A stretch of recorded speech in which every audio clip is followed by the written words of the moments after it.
Nothing's more powerful than an idea whose time has come. This show is about those ideas.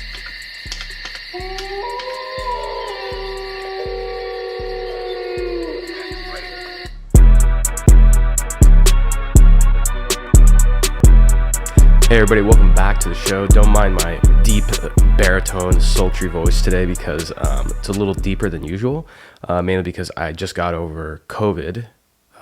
But don't worry, if you think I look bad, you should see what I did to the virus.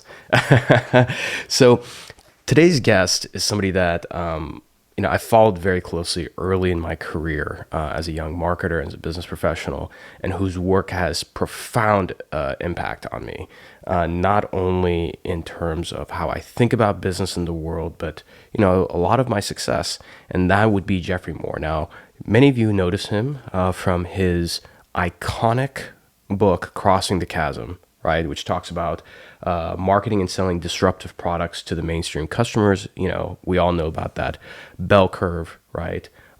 If you're a business person and you live in Silicon Valley, you haven't read this book. Like, are you really living in Silicon Valley? So, a must-have book. Now, his body of work, I will admit, I own all of it, right? I'm actually missing one of the books, but for those who are watching on YouTube or on Spotify, you can go ahead and take a screenshot of this. But his body of work, and I'm going to read these books off, range from all these books called, such as Escape Velocity, The Gorilla Game, Dealing with Darwin, Living on the Fault Line and Inside the Tornado, all about disruptive technology adoption, and the marketing and selling of disruptive tech. Iconic names like Steve Jobs and other people like that have read his books, have been influenced by him, But now I'm going to contrast all of these books he has here with his latest book, which in my opinion stands alone because it has nothing to do with marketing or technology or any of those things. And I'm going to guess, we'll see what happens, that the impact of his latest book might overshadow all of this other work that he did, right? And not because those other books aren't great. Those books, they are just amazing books. I tell people all the time, most business books are full of fluff, and so there are very few classics that are worth reading over and over and over again, and his books are one of them.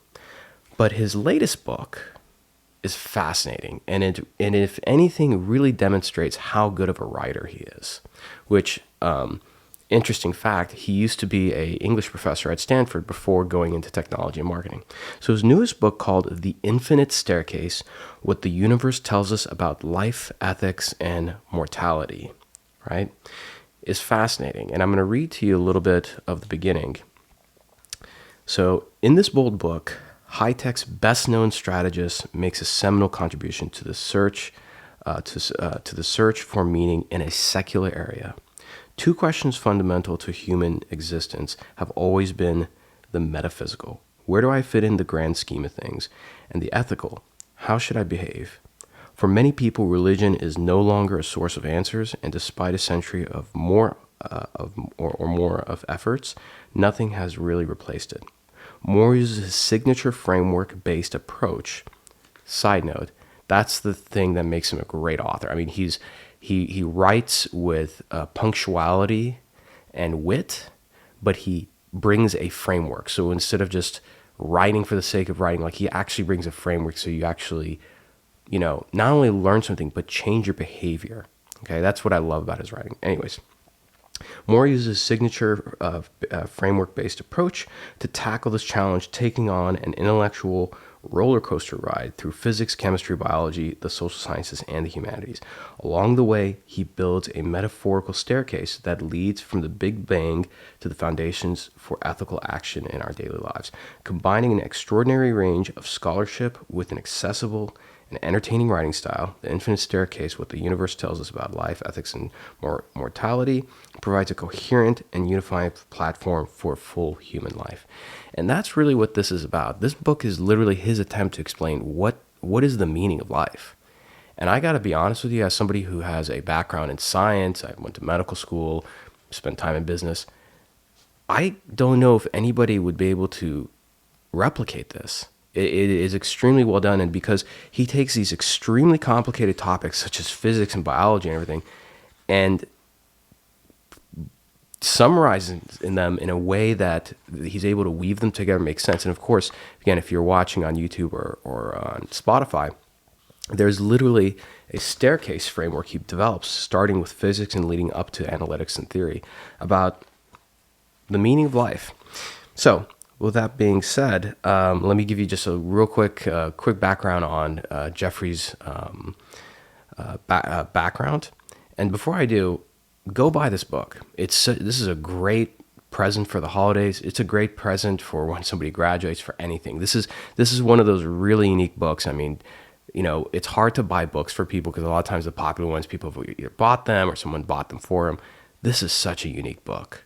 I mean, I'm going to leave the link in the show notes. I highly recommend you go out and buy it. So, Geoffrey Moore is an author, speaker, and high-tech business advisor, best known for his seminal book, Crossing the Chasm, first published in 1990 and still in print, having sold over 1 million copies.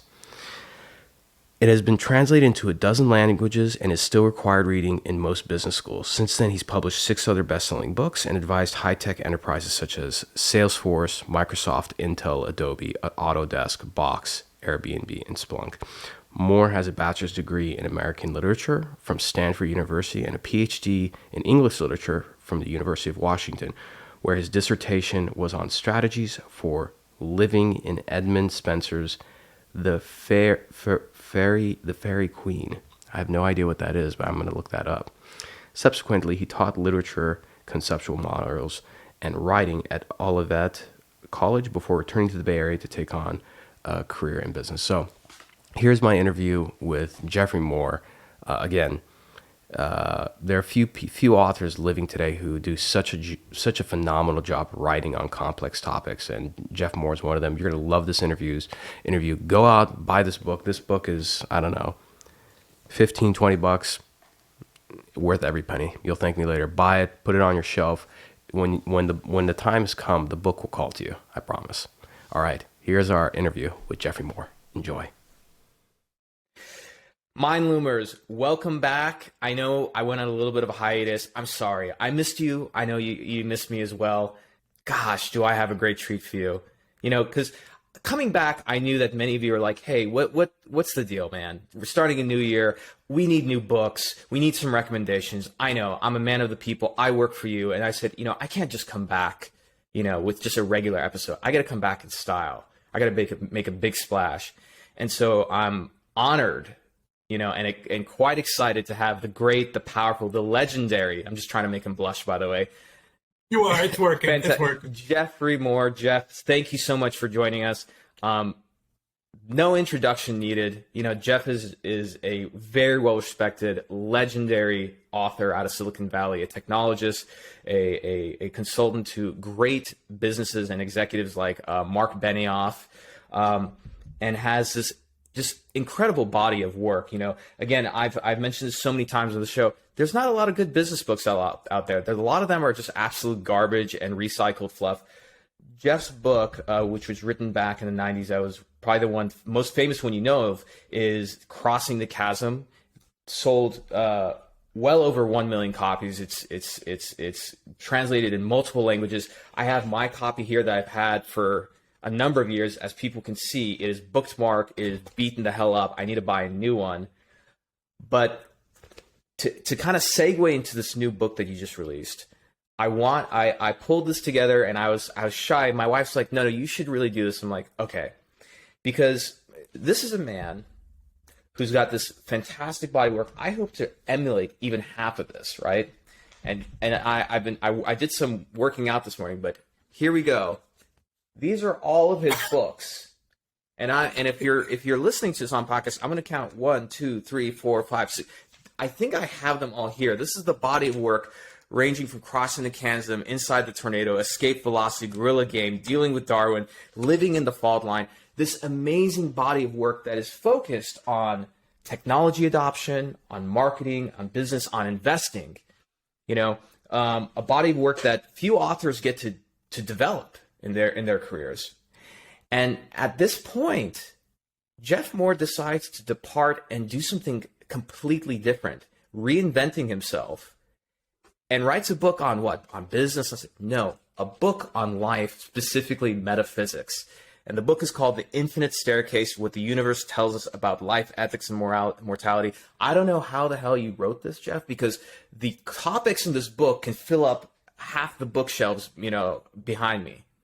So that long introduction, let me ask you the first question. Why did the world need this book? Oh, man. I'm not sure. I know that I needed to. This is every other book I've written. I thought there was a market for the book. There was a problem the world needed to solve. I wanted to do this. This one was like, I need to write this book. I'm not sure if anybody needs to read it. And what happened was, you spend some time on the planet and you realize, well, I'm not going to be here forever. Have I learned anything? Is there something I'd like to write down and pass on to my grandchildren or whatever? And I'm a reader like you, and I think like the listeners to this podcast. I read pretty widely, and I like to read a lot of nonfiction. And I was reading about astrophysics, and I thought, well, that's the Big Bang. That's really interesting. And I'm reading about microbiology of the cell, and I go, whoa, that's really interesting. And I'd read about Darwinism, and Darwinism actually had a bunch of impact on my marketing strategy stuff. So that was really interesting. And my original research was actually I have a PhD in medieval and Renaissance English literature, so that's another area of stuff. And it was like, well, so what the hell's going on? I mean, how does all this maybe fit together? And there is a present need in the sense that once you have a point of view about what the heck the universal reality is all about, you then have a point of view about, well, how should I act? If that's what the world's really like, how should I act?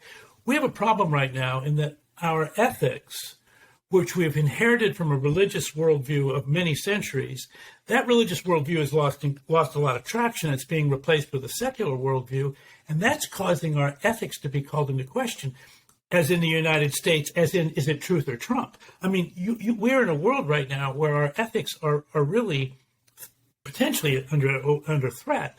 So what I want to do with this book is say, look, let me tell you a secular story of the universe that is, as best I can tell, patched together from the best people I can read. I think this is what's going on. And then in that context, where do traditional ethics actually come from and what authorizes them and why are they still worth maintaining going forward? So that was kind of what I was trying to do. And I think you did a masterful job of it. And, you have to excuse me because I do have some notes and of course, a lot of, I've written a lot in the book. But I want to point out what's interesting, and we'll get into more detail on it. So, again, when it comes to metaphysics and you write about the meaning of life, there's so many directions you can go. What I loved is that you brought a framework to this, which is hard. That is, framework, coming up with a framework for a sales strategy is difficult, let alone the meaning of life. And I'm going to show this, the viewers, at least all the ones who are watching on YouTube, this framework. But you divided the book up into, just a part 1 and part 2. Part 1 is metaphysics, part 2 is ethics.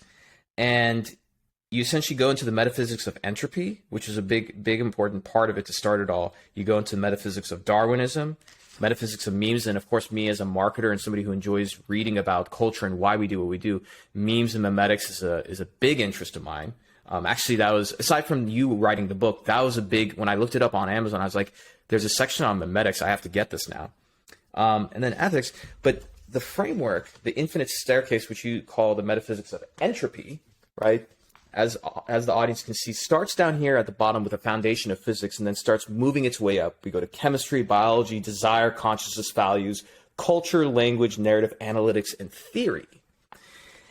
And what's interesting to me is how were you able to come up with this framework? Because the beauty of reading broadly is that the mind does a very interesting of picking out pieces it needs to pay attention to, and then somehow it weaves it together.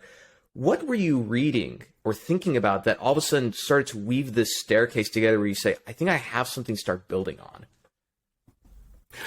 Well, I think I've been reading pretty eclectically, as you can imagine, and there's a bibliography. It's sort of like a hodgepodge of everything I've been reading for the last 20 years. My Kindle's very full, and I love it. But I think that the ideas that really helped it coalesce were around what the Santa Fe Institute was popularizing about 20 years ago around complexity and emergence. And this notion that complexity, the systems can self-organize, that you don't have to have an intelligent designer, that in fact, that through other forces, complexity will naturally emerge. So you think, well, that's kind of an interesting idea. And by the way, you can kind of see it going from physics to chemistry, because all of a sudden, chemical reactions, you can explain them through physics, but they transcend physics. They go, and then when you get to biology, again, you can explain biology through chemistry, but it's like, no, but biology is a lot different. So there's these, what they call emergent properties. So they have the thought of, well, can you just keep this staircase going? It was clear to me that physics was more primary than chemistry. It was clear to me that chemistry was more primary than biology. So I was pretty damn sure that those three stairs were in the right order. But I thought, well, emergence can only go up way. You can't emerge down. You can only emerge up. If we're going to end up with, Omar and Geoffrey on this podcast, and we have, 2 billion years ago, we have bacteria. How the hell do you get from bacteria to here? And can you do it through this emergent staircase thing?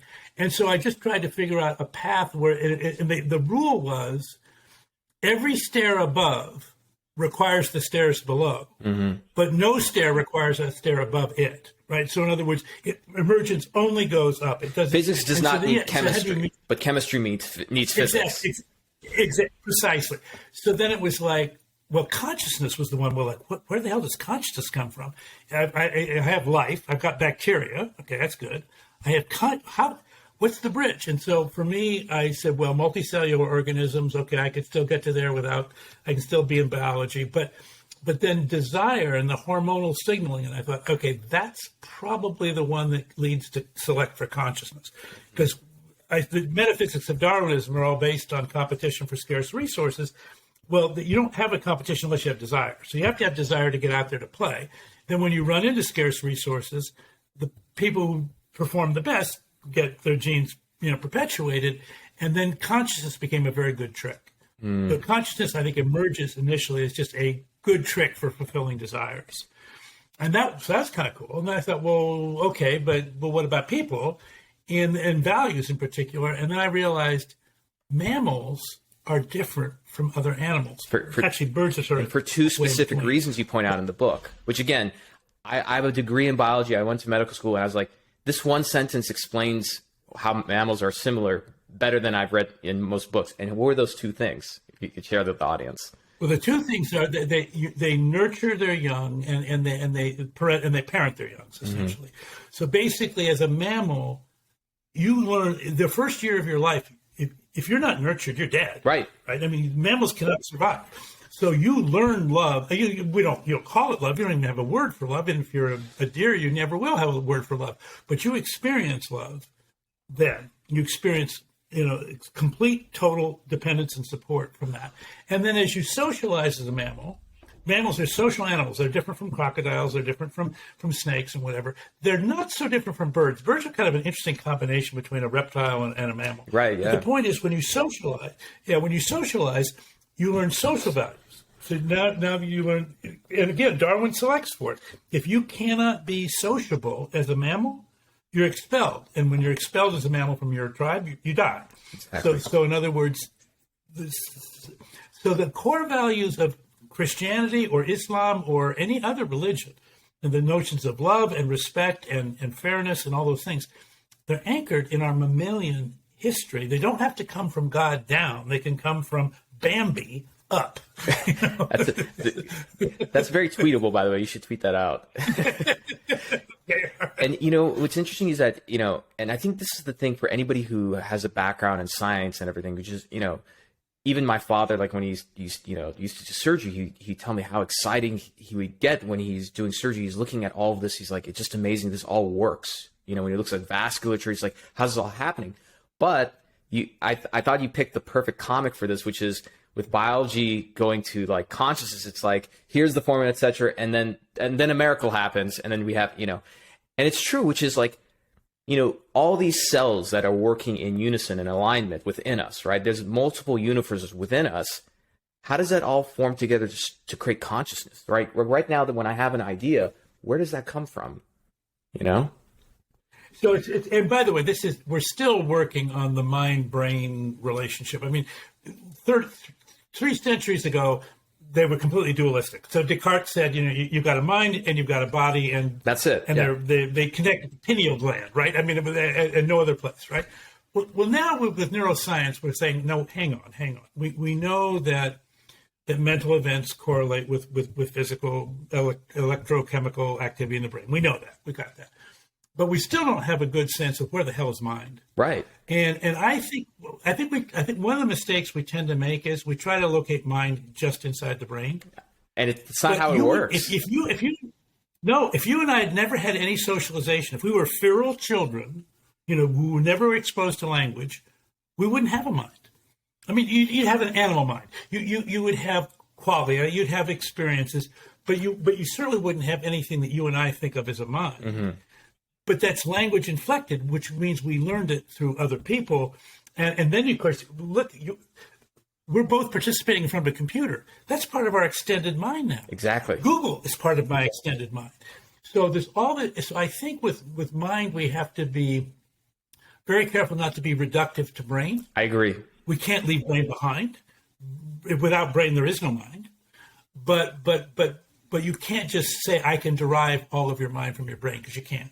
Yeah, it doesn't work. I completely agree. And I think what's interesting is that if you look at like to get a little like nerdy about it, if you look at like Friedrich Nietzsche's work, like Beyond Good and Evil, like what was he talking about there?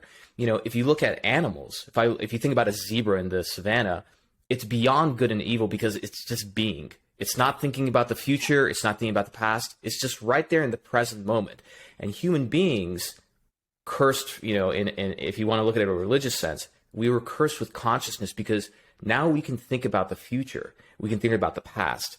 And that opens up this whole world of, let's say, psycho-cybernetics, which is this concept of if you visualize and think about what you want in the future and you take action on it in a world of vibrations and you speak it into truth, like that'll realize. And that sounds like hocus pocus, except that it's just intentional behavior. No, athletes show it all the time. A lot of it. Every business plan. Yeah. Well, every business plan you've ever seen does that. Now, it's an important thing. What you said, though, is important.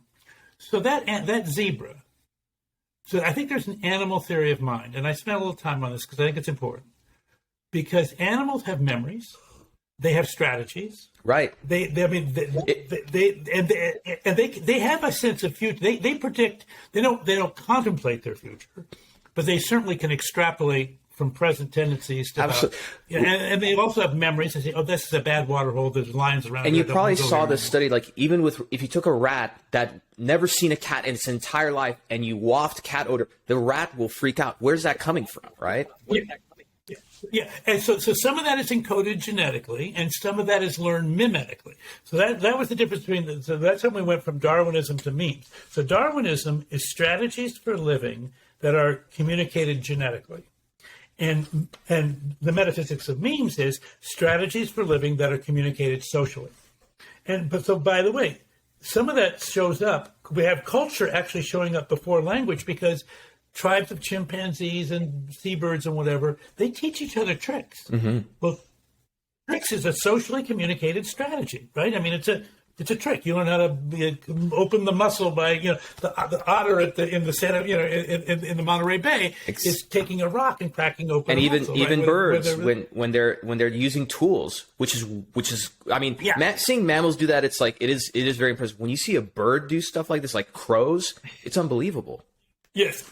Oh, and by the way, crows are smarter than you. I as a golfer, we have a bunch of crows around the course I play in, and they will steal you blind. They will just steal you blind. And they know who you are, by the way. They recognize you, and they know who the suckers are. Yeah. Really? I'm not teasing. They literally have proved that crows recognize who you are. Wow. Anyway, but back to Darwin. Yes. Well, back to so we had the Darwin is selecting genetically, and then you overlay. And by the way, that doesn't go away. That genetic stuff, predisposition, still goes. So you'll raise children, and you'll see your children have some genetic predispositions for certain strategies. But then socially, once we get language, and if you get back to Nietzsche and Beyond Good and Evil, the curse of language is you can be afraid of something that doesn't exist at a time that is not present. Yes. And so it's like, whoa.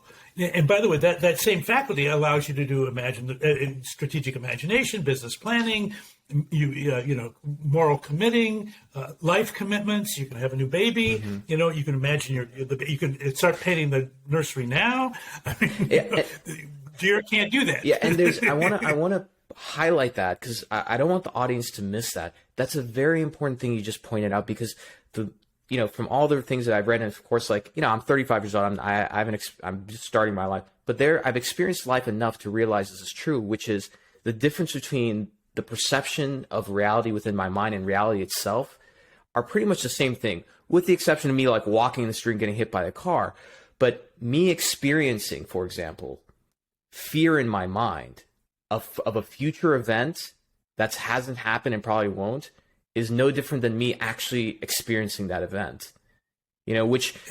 Old wives' tale, if you go back in the Middle East, and my father was giving me a hard time the other day about it, where he had mentioned something and I was like, don't even talk about it. He's like, what are you becoming like the women back home, and you're worried that if you speak it? I'm like, that's exactly what this is. There's no difference. I started a new business venture, and the first thing I told my parents, I sat them down, and thank God I have wonderful parents. I said, listen, I love you to death. I know you support me. I know you're proud of me. I said, however, we're having a baby this year. I know that, but I'm leaving my job. I'm starting a business. I don't need your advice. I don't need you to worry. I don't need any of these things. All I need is just for you to ask me questions about how it's going and be positive and confident. That's it. If you cannot do that, we can't talk about this. And you know what's funny? That's exactly what they did. And in the last 3 weeks, God love it. I've had amazing results for the business. And you've had, look, as a parent, I'm a parent, I'm a grandparent now, which is congratulations. That's another cool thing. But the parent thing, by the way, you should just know, and your parents know this, the umbilical cord is never actually severed. And by the way, men have umbilical cords too. So basically, totally. As somebody once said, you're only as happy as your unhappiest child.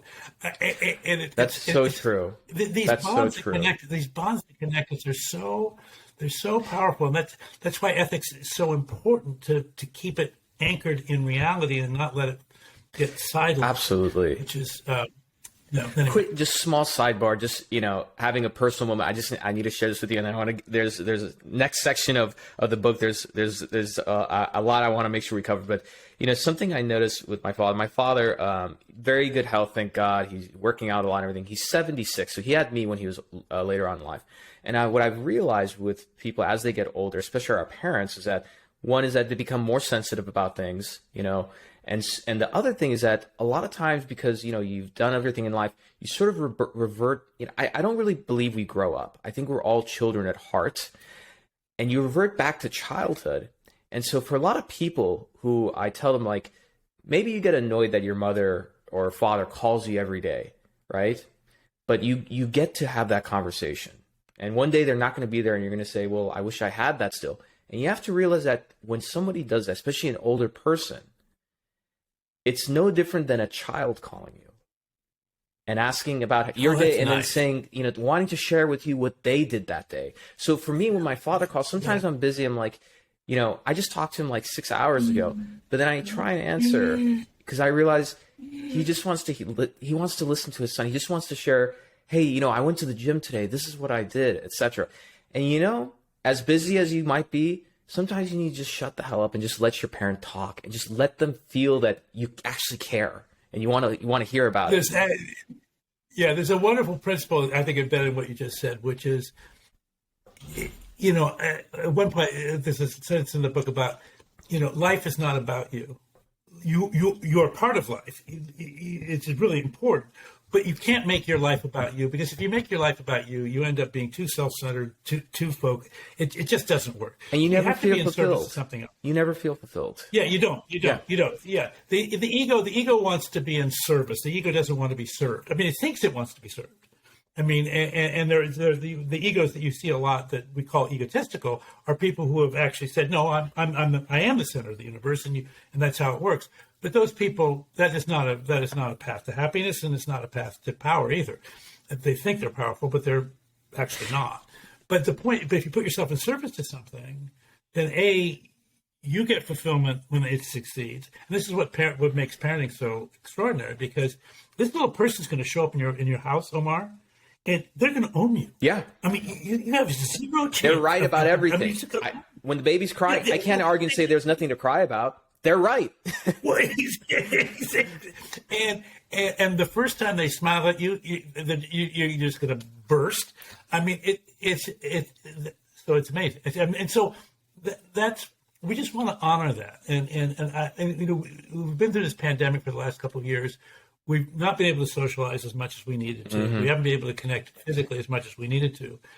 And I think that's contributed to my concern about ethics is it's floating free from its moorings, and it's getting marginalized. If you were having a lot of these experiences that we just talked about, you don't need to read a book about ethics. You're living ethics.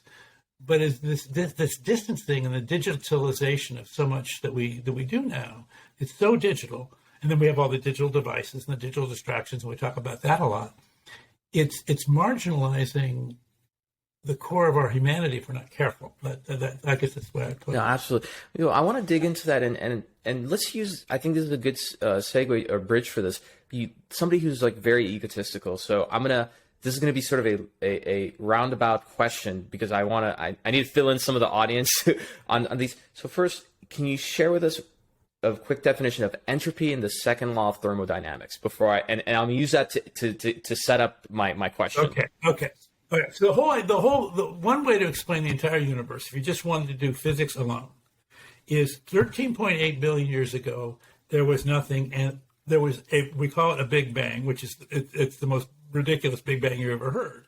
But the point is, very shortly thereafter there was a universe, but that universe was hotter than the hinges of Hades by a long shot, and anything that's hot will disperse in order to cool off. And basically the universe just wanted to cool off. And basically 13.8 billion years later, you could say, well, it's still just trying to cool off. The universe continues to expand, and every chemical reaction tries to reduce the amount of free energy in the system. And yes, you can create complexity locally, but you can't. But to do that, you have to actually create more free energy someplace else, because you can never go backwards. You can only go forward. So it's not the arrow of time; it's actually the arrow of entropy.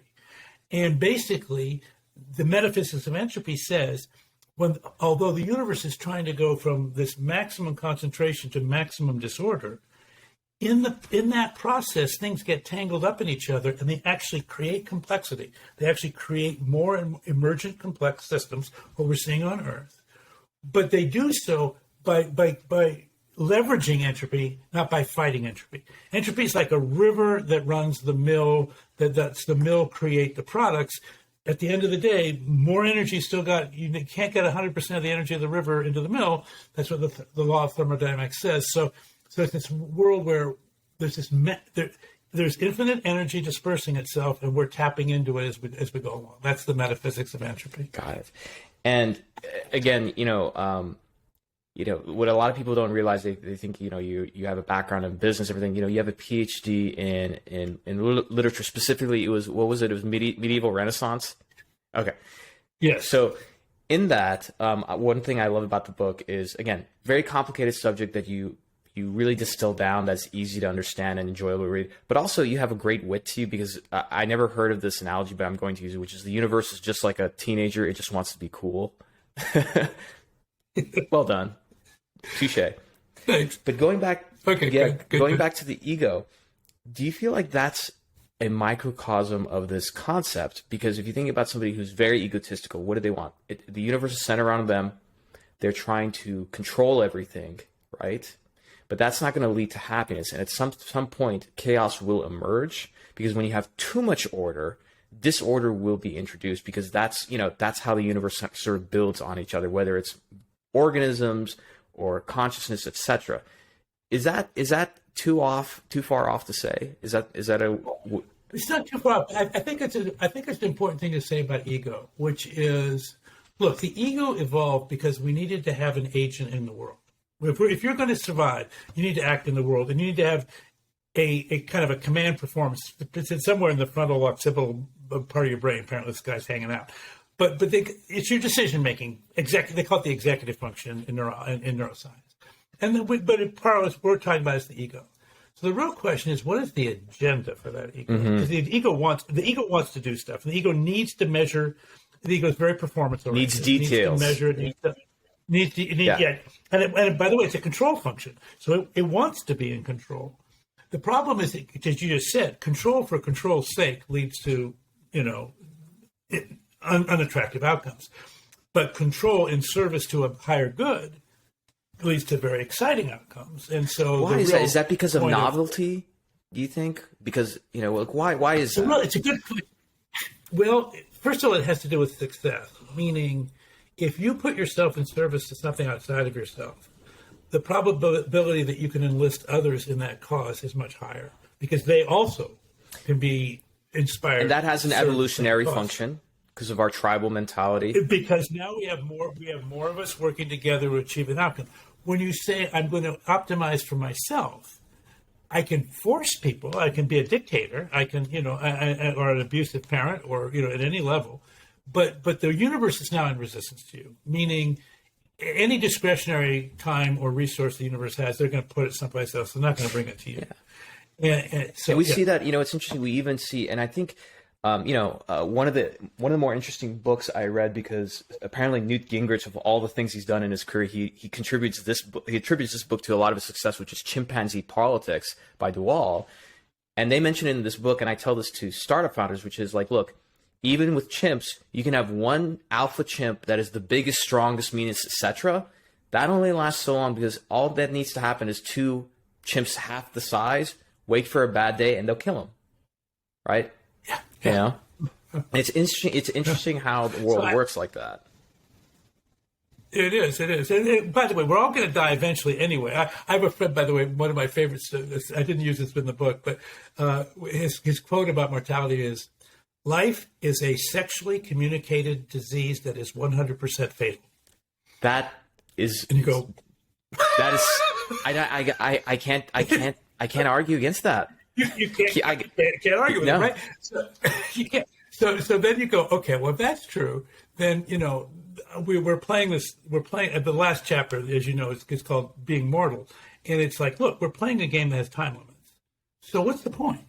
And this is where we got into the third part about memes, about narratives that give meaning to life, and I religious narratives for a long time were the ones that people said, well, we'll organize socially around these narratives that give meaning to our life as a community, and we'll do that. The last 200 years, I would say that more of the narratives have been secular, not social, but they're still narratives. They're still narratives that inspire people to act in certain ways and to be in service to certain causes and certain values. And so I think narratives, being conscious of the narratives that and then I said, look, the ego is just a character in a play. Mm-hmm. You're playing a part in a narrative. You're like, by the way, what instrument did you play in the symphony? Piano. Okay, so you're the piano in the jazz quartet or in the symphony or whatever it is. That's what you're doing. So you and by the way, there's a beginning, a middle, and an end to that performance. Well, that's an analogy for life, and then you want to think, well, so what's a good life versus a not so good life, and then how would I live better? And that's where all these things came from. And so we're again, I told you I was going to Larry King this, which is you're going to say things. I could have all the agenda I want, but you're going to say things that are going to take us in very interesting directions. I was very, I know my listeners, they love the whole point of Mind Loom, by the way. Mind being mind, loom being like a loom that you're weaving, which is when you read broadly, when you talk these topics, these things weave together beautiful fabric, things that you never thought of. And I feel like this is like the perfect conversation for that. On the topic of ego, a couple of thoughts, and I'm wondering how you react to this. Is that, Ryan Holiday had his popular book "Ego's the Enemy," and I think, and especially the Western world, we've become very self-centered and everything, and learning how to manage the ego is important, because sometimes, perfect example, all the young professionals listen to this, and I tell them is that sometimes you want to go work for XYZ company, not because you really want to, but because that's what your ego wants. It's like, oh, I get this shiny title, I get this salary, this number and everything. But your intuition which is never going to give you details. It's never going to yell at you. It's going to be your wise self that nudges you, actually wants you to do something differently. And we focus so much on what our ego wants, when in reality, listening to our intuition is so much more important. The problem, though, with the intuition is that it's subtle and it's really scary because it'll never give you details, such as in my two examples in life. When I was in medical school, spent all my life trying to get into med school, get in, full scholarship. Halfway through, I think I need to leave. That was a weird feeling, and I've learned to follow intuition in this universe we live in. Because now, again, I just left a tech company. I'm well known at this point, thank God, in my career, where I can go to another company. I have my first child on the way. My wife is not, I love her to death, but she's working part time. And in the middle of a pandemic and everything, my intuition said, you should just start a business. And I have no reasoning. And when this happened, Jeff, in December, the best part, and this is the crazy thing about my life, it's not like I had an idea like, oh yeah, I can start a business. I just said, yeah, I'm going to start a business. I don't know what it's going to be, but I'm just going to go along with it. What are your thoughts on that? By the way, our lives are more parallel than you think. So really, that's like the best compliment I've gotten. That's what a great way to start 2020. You went to med school. You were going to become a doctor, right? Yep. I went to grad school. I was going to be an English professor. I actually got to be an English professor at a small college in Michigan. Between the third and the fourth year, it was clear that our family needed to live in California. We had very deep ties to the West Coast, and we were not going to put down our roots in Michigan. And Marie said, I have to go back to California. Do you want to come? and I said, yeah. Were you married at that point? Was I going to be able to get a job? Oh yeah. We had 3 kids. She was saying, basically, she was saying, I'm going to die in Michigan if we don't get out of here sooner or later. We have to go now. So she was like, do you want to come? It was really sweet, actually. It was a very, very sweet conversation. But it was like the inarticulate, intuitive self giving you an idea. And we had no plan. I had no job, and we had no home. I mean, we were going to stay with our parents for until we could find something. But we just did it. Okay. It turned out that that's how I got into the software industry. That was how I got into. And what year was this when you moved to Silicon Valley? 1978. Oh my God. 1978, where I'm 32 years. Like right at the beginning. Right at the boom, and so I do that, and then the next one, the other one was I did what you just did now, which is I've been at Regis McKenna. I've been very well respected firm, by the way. In the 90s, Regis McKenna was like. Saying Regis McKenna in marketing, that's like saying I work for Google in tech, just for those listening. So, yeah. Exactly. And 5 years in, I've made partner, and I say to Marie, I think I need to leave. And it's like, our kids are going to go to college. Our kids are about to go to college. It's like, what? I think I need to leave. Now, I had written Crossing the Chasm, but Crossing the Chasm at the beginning, like it only sold like 3,000 books in the first 6 months. So it wasn't like there was some hit here. But I said, yeah, I need to do this. And so she said, yes, you can do that. And I'm sure she was absolutely sweating bullets. But the point is, again, there's a metaphor in the East, the Eastern model they talk about the yin and the yang. And the yin is sort of like the ego. It's sort of like the I, the part of the personality that calls itself I. And the self is the other half of the yin yang model. And so the I self model meant a lot to me, because when you were saying intuition, I would have put my word for that would have been self. That your self is speaking to you. I did write a chapter in the book called Honoring the Ego, because I actually think we've over-rotated. I completely agree with you on that. Okay, so I do think that the ego can be a barrier, and I think there was a time with the post-enlightenment, the Enlightenment kind of celebrated the ego, probably over-rotated too far to rationality in the ego. But then I think we over-rotated too far away, and we're disparaging of the ego. The ego makes every one of our risks that we take, the ego has to take for us. Absolutely. And it exists for a reason. Okay. So, and by the way, you have to make those choices in real time with imperfect data, and you yourself are imperfect. So perfect is not an option on the table. So you're going to do some stupid stuff. And it's like, damn, and so I think you have to be humble. I think humility is the thing that the ego needs to embrace, but it should not retreat from engagement. Absolutely. It should be brave. It just needs to be humble. I completely agree. And again, I feel like so many of the young people, there's a lot of young people listening to this podcast, they're going to be really re-listening to this because there's so many foundations and first principles of life that's being shared. To quote, of all people, the late Tony Hsieh, founder of Zappos, he had a really interesting quote about ego. And I agree with him, which he said, ego can be bad, but you would be an idiot if you don't pay attention to what your ego wants. And let me say this publicly so I can get more used to it. I addressed that back in December, and I was like, yeah, that's true. And I said, what does my ego really want? And this is uncomfortable. I hate saying this even now and admitting it, but like one thing my ego loves, I love attention. I love posting things online. I like getting that attention. And so when I said, you know what? Yeah. Okay, if that's what my ego wants, I need to give it that so it feels good, because if it doesn't get that, it's going to come out sideways in some ways, right? But if there's one simple, it's not even a framework, it's a formula, I guess. And I'm wondering, in writing The Infinite Staircase, what your reaction to this is, should people essentially practice listening and taking action on their intuition? And once they have an idea that, if I untangle intuition and ego, like, do I stay in this job or do I quit and pursue something? My intuition is nudging me here. Okay, I think consciously that's the right way to do it. And then you recruit your ego to get 100% behind that intuition to start actually putting into action. Is that the way that people should be doing it? I think that's exactly. I think that's a very good model. I do. I think, by the way, there's a chapter in the book that transitions between metaphysics and ethics called "Being the Transition," and it's basically a chapter about mindfulness. But it's because mindfulness teaches you how to listen to it doesn't even teach you. Mindfulness allows you to get quiet enough to hear your intuition. So your intuition, yourself, is there. I mean, the creative consciousness is there. But we overwrite it with distraction and with words and with anxieties and to-do lists and all the other crap.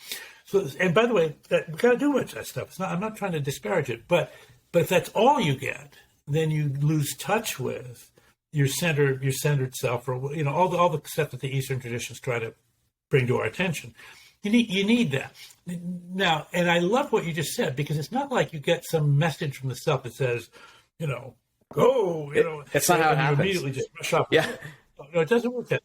But you do get this, hey, it's sort of like a little tugging on your head. Exactly. Hey. And then you go, what?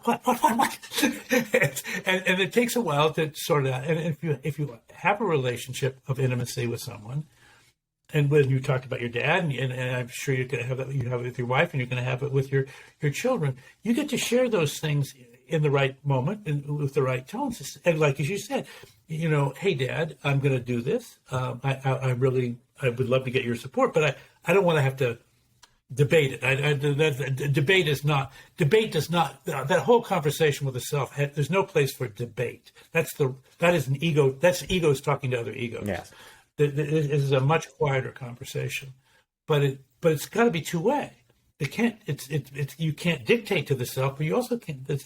You have to stand up for your ego too. Absolutely, and I think that's the one thing I've noticed. People, and this is a good segue into, because there's some parts on desire that you talk about, and I want to, there's nothing that I want to challenge, but there's something I want to dig into a little bit. But when we look at memetics, MIM, Rene Girard's work and everything about, we desire things not because we need them, but because we see other people. And again, thinking about the second part of being a mammal is that we live in these communities, these tribes, and so when people have certain things, we end up wanting them, right? And, and when you talk about desire, and again, I want to read from the book so I don't misquote. So you talk about that without language, without a narrative, there can be no self-awareness, becoming self-conscious. And you mentioned qualia, which is a philosopher's word for the myriad of experiences that we register as personal or subjective. Okay, and this is in your chapter in Darwinism. The framework you introduce is this developmental pathway which goes desire, noise, signal, response, fulfillment, qualia, language, and qualia will always be closer to our hearts than words. My question to you, though, is that it feels like there's got to be two different versions of desire, because I feel like there's certain parts of desires that are, at least maybe I'm wrong, I don't see them as Darwinistic. Like somebody's desire to, I don't know, buy a Lamborghini, or actually now that I'm saying it out loud, yeah, maybe that is Darwinistic, because aside from liking cars, why do you buy a Lamborghini? Because you want to be sexually, you want to be sexually more attractive. You want to attract. Nope. Never mind. That ended faster than it started. And you know what?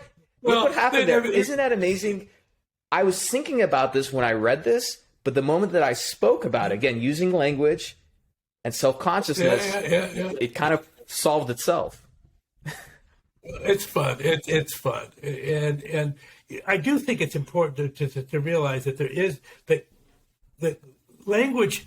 You know, I used a Robert Frost poem at one point called "The Rose Family," where language is a wonderful, wonderful, wonderful tool. We've been spending the last 45 minutes. It's been entirely mediated by language. But it can get in the way, and what it can get in the way of in particular is this thing that philosophers call qualia.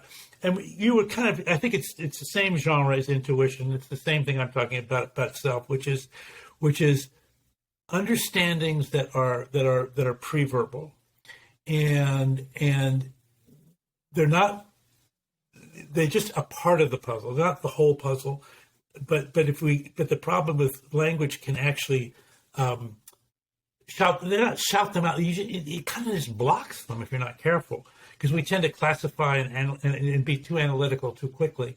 And so I think mindfulness or something like mindfulness, I mean, your dad uses the gym, maybe whatever. It's like we need to be integrated. We need to integrate below the level of language if we're going to be successful human beings. At least I think we do. I completely agree. And again, I don't think Francis Ford Coppola. Great. That was a hard left turn. Meant to do this, but in The Godfather, that was Coppola, right? Not Scorsese. Okay, I was right. Michael Corleone said something which, when I watched it when I was younger, didn't make sense to me. But then as I go to getting into psychology, I'm like, that tells you everything. And he had this quote. I hope it's Godfather. I'm pretty sure it is, where he said that his father. He said, my father told me. The more you understand yourself, the more you understand the world around you. And then at that point, anything is possible. And I think a journey outward really starts with a journey inward, because then when you stop, like depression, anger, all these things, mindfulness doesn't tell you to ignore those things. It tells you, no, you should crawl down in that hole and sit with that emotion or feeling, whatever that thing, that dark place you don't want to look, you actually need to go in there, because that's when you will find yourself, Right, and by the way, those dark places. I mean, and we know something about the biochemistry of neuroscience. By the way, some people have biochemical imbalances that create darkness that you just can't. I mean, you really do need to chemically interact with the body, because it's absolutely yeah. But setting that aside, if we just talk about most of us who are, trying to find homeostasis, we're wandering around. We're too excited one day and we're too sad one day, and we're over this, that. What I think mindfulness lets you do is say, look, whatever it is, as you said, dwell with it, because if you dwell with it, it will release. And what you really want to do is get back to centeredness, so that you can be active and not only an agent in the world, but fulfilled. I mean, the weird thing about mindfulness and being is, when you are doing absolutely nothing, all you're doing is just being aware of being, it's a very fulfilling state. Mm-hmm. It's like, whoa, who knew? And it's, of course, it's energizing, because if you can bring that centeredness into your life, what you give to other people is just so much more powerful, because it's not overwritten with your anxieties or your ambitions or your whatever thing that's a little bit squirrely. It's just like, no, it's just, you're just showing up. And I'm sure musicians have the same experience, or athletes have the same experience. They get in the flow, and when you're in the flow, that's what's going on. You're not disintermediating your own energies. No, absolutely. And I know you wrote this book because you feel like we're living in a world that's sort of departing from a lot of like religious philosophies and it's becoming more secular. I feel like, it became the world, at least me growing up in the 2000s, religion was like a bad thing where everyone's departing from it. 2000 to 2015, something happened. At least I feel it in the last years. I don't consider myself religious, but something is starting to bring, and it's like not just me, a lot of people back to it. And I'm not saying going back to church, but something. No. Even atheists, they're not really atheists. They're religious to something else. Yeah, I think the correct word. I mean, if you look at the research, what they'll say is, I do not identify with a religion, but I have a spiritual life. Right. And I think spiritual is kind of the current phrase that people say. Yeah, I'm not even sure what it means, but that's what I'm talking about. Right. because it, because there is a spiritual dimension to life. I mean, you need to re-energize, you need to renew, you need to restore. Sleep helps a ton. By the way, if you're a good sleeper, it's better if you're bad. If you've ever had insomnia for any length of time, it's no fun. Mm-hmm. So sleep is helpful. Love is helpful. Friendship is great. But spiritual experience, and historically it used to come from prayer. It would come from conversion experiences. It would come from. But then you had the transcendentalists and the romantics who said, no, it's nature. You can walk in nature. The problem with all of them, from my point of view, was they were intermittently successful. Mm. Like if you went to church, you couldn't go to church and have some confidence. I'm going to have a spiritual experience. You might, but you might not. You couldn't go out into nature and say, I'm going to have a spiritual experience. You might, but you had a spiritual hunger. Mm. You wanted something. And so in my case, transcendental meditation was my version of mindfulness. I've been meditating for 50 years. And so it's just been a hugely, hugely useful thing, because it's like, I'm sorry, this is available on request 24/7. It's like, whoa, that's like an amazing gift. And I think, and it's a form, but my point is, if you don't have anything that fills that bucket at all, you get tired, you get cranky, you get angry, you start falling prey. I mean, there's all these very frightening forces in our digital universe, right? I mean, the political forces in the United States I think are very frightening, and the social media stuff, and the stuff the dark stuff that we always talk about. The misinformation, and then the fact that very intelligent people would deliberately manipulate misinformation for political purposes, which is what we're seeing rampant. I just wouldn't have believed it would have happened. So that's my boogeyman. That's the nightmare in my closet. No, I hear you, and I mean on that point, like again, my family's from the Middle East. I'm first generation American. My wife is Turkish, so when she came here to the States, she's learning about American life. I consider myself patriotic. I'm not somebody who's a diehard American. There's things in this country that needs to get better. But let me tell you, I'm very proud to be living here. I'm grateful to be living here. People who come here from back home who might complain, I'm like, well, tell me a better place to live where you can, start a company. Look, my wife was here as an immigrant, and 6 months in, she got to create a YouTube channel, start selling her food. You can't just do that in every other country. But anyway, back to the point that I was making. Okay.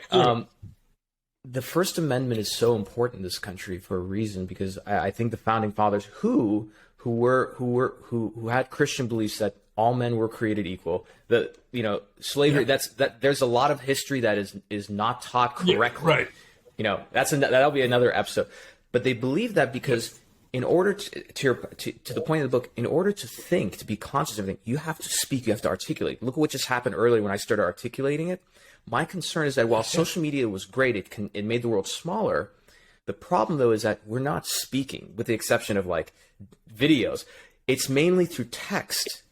And there's a big difference between text and speaking. And our mind wasn't our mind wasn't developed to, like, if you go from one room to another, it changes context. It's changing context 1,000 times a minute, and let me just throw like one other wrench into this to get your thoughts. I want you to riff on this a bit. Is that all social media, and let's just look at Twitter, for example, is, AI is in there. The problem with AI, with artificial intelligence, is that it is a centralizing technology. There's a reason why the CCP in China love AI. It's a centralizing technology. And so when it centralizes things, what does it do? It centralizes things that are going to have engagement and trends. What trends, what engages the most? Chaos, anger, violence. Yeah. And so AI will never allow human beings to destroy each other. But every year, like Metcalfe's law, it's making us more and more divided because that's how AI is reproducing. So if you can riff on that a bit. I think to be fair, at least in the United States, I can't talk about China very well, but in the U.S., and Facebook is the current villain of choice, and I think it's kind of earned the reputation. It's definitely earned, absolutely. Which is, if the job is to attract eyeballs for advertisers, which is the economic model that supports these social media, then yes, the more emotionally, hormonally excited the individual is, the more likely they will click again. So I mean, basically, we're now with pigeons trying to get the reward. So if it's some version of some neurochemistry and neurotransmitter in our brains getting reinforced when we're doing this. So the first generation of algorithms, and maybe even the current generation, is actually I'm not sure how. I think it emerged. I think polarization emerged initially, somewhat surprisingly. I don't think they were thinking that they weren't trying to polarize. I agree. I think it emerged as a result of AI. AI trying to reproduce. Yeah, exactly. It was an unintended consequence of essentially trying to maximize clicks. Okay, we have now called that out, and I think we have to be. I don't have a lot of confidence in legislation because it's such a ham-handed thing. I think what has to happen is a generation, the current generation needs to say, this is not right. We're not going to do this. We're not going to support companies that do this. We are going to seek to create algorithms that create community, not create the polarity. Now that you can do that. I mean, if I gave you the problem, if you were a data scientist, and I said, look, I want you to create machine learning algorithms that create community, not polarization. That's a doable task, but we haven't done it yet, and we haven't called it out yet. And part of the reason is, I think, the monetization of that would not be the same. It would not be, and so I think there's that anxiety about monetization. But it's like, man, we're going the wrong way. So even though it looks like it's a good way to go, we got to go the other direction. Yeah, and I think the unfortunate thing is that this is accelerating because not only is it happening but it's being extended into the real world. Because look, online real, it's the same thing. It's just like what we talked about earlier. What you experience in your mind versus in real life, it's the same thing, Capitol Riot was a video game. I mean, by the way, that's how the Republicans are trying to present it a year later.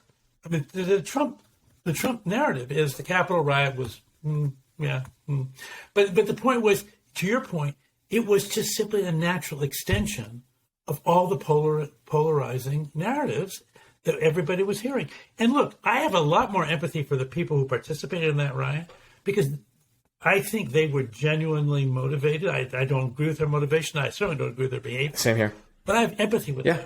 What I don't have empathy for are the people that knowingly manipulated those people. Yeah, I agree. And that's the part that I have no empathy for. I know. I'm 100% with you. Oh, sorry. What were you going to say? Yeah. Well, I'm getting a little time sensitive. Oh, got it. So then let's and I appreciate you coming on. Let's wrap it up. Can we get you for 5 more minutes? Sure. Go ahead. There we go. We got it for 5 more minutes. All right. That's okay. We're going to have you back on. So just to kind of wrap up, and again, I'm going to leave the link for the book in the show notes. Everybody, please buy the book. Buy it through this podcast. You can support it, of course, and use that affiliate link. But I want to read the very, very last sentence of your book, and I want you to kind of sort of close us out here as to when you wrote this book, when people read it, what is your biggest wish that would happen with an individual, and then of course within a community and, you know, in a sort of larger group of people when they read this. The last sentence you say is this, okay? What we've sought to demonstrate in this book is that they are really equally compatible with a strategy for living unfolding in a secular universe. In either case, we're carried forward by the narrative we embrace. They provide the foundation for our strategies for living. We are storytelling animals living out our stories as best we can. That is the common thread that unites us all. So take us home on that last sentence, Jeff. Well, you know, I mean, I think meaning comes from stories. I think if you had to say what is, you know, man was the rational animal was what was, I think, Aristotle and you know but I think we're storytelling animals, and the story is how we explain the world to ourselves. It's how we explain it to children. It's how children explain things to each other. It's what we say to each other every time we see each other. How was your day? I'll tell you a story about my day. What happened at work? I'll tell you a story about what happened in the paper. What did you read? You know, it's stories. So then if you say, well, now, but my life is a set of stories, and I think there are narrative threads. Like I have a home life, I have a work life. They're not the same thread. Mm-hmm. But they interact with each other. So I think being sensitive to the fact that narratives. So then you talk about, well, what's a responsible narrative, and how do you act within a narrative? And one of the things you want to do in a narrative is you want to be consistent with your character. So part of it is who's your character, and we talked about the book about, well, who do you look up to? Maybe you could start by just emulating them as a way of building your character. But over life, we build a character, and we represent ourselves as that character, and then we want to act in ways that are consistent with that character, and that honor the narratives that we want to support, and that honor the roles that we're playing in them. And I do think that's what and so I think because the narratives themselves can separate. You know, as we know, an Islamic narrative right now and an atheistical narrative right now are not good. Like what happens in France with Charlie, whatever that thing was, you know, that was just a narrative collision. Mm-hmm. Mm-hmm. So we know that narratives can kill each other. I mean, they can be genocidal narratives, right? But the notion that people need narratives, and that one of the ways we can get closer to each other is to try to understand the other person's narrative, because they have a story. Everybody has a story, and what's your story? And then because once you understand their narrative, you go, oh, well, if that's what you think's going on, I kind of see what you're doing, and that allows us to come together, even when we disagree. But so anyway, that was kind of the idea behind it. Fantastic. Last question. This is a very quick one. If I took out a billboard or a notification on the phone that everyone on planet will see every morning when they wake up, what message do you put on that notification or billboard? Oh my goodness. Probably good morning. I mean, really, seriously. I think you want to bring beginner's mind to every day. I think good morning's fine. You know, don't come with a script. I mean, this is a life. You want to have a script in the background, but it's improv in the foreground. So I think you just want to, just good morning. Very quotable. Geoffrey Moore, it is such an honor and pleasure. I hope to have you back on. Get Jeff Moore's book. Please go buy the rest of his book, but start with The Infinite Staircase. You will thank me later. Bye for now. That's our episode today, everybody. Thank you for listening to the show. Hey, join others and leave us a 5-star review. So if you're on Spotify, just click the 5 stars at the very top of the episode and subscribe. If you're on Apple, give us 5 stars, subscribe, and write a short review. And lastly, if you're watching this on Spotify, go to the bottom. You'll see a place where we left poll questions for you to comment and give us feedback on. See you next time.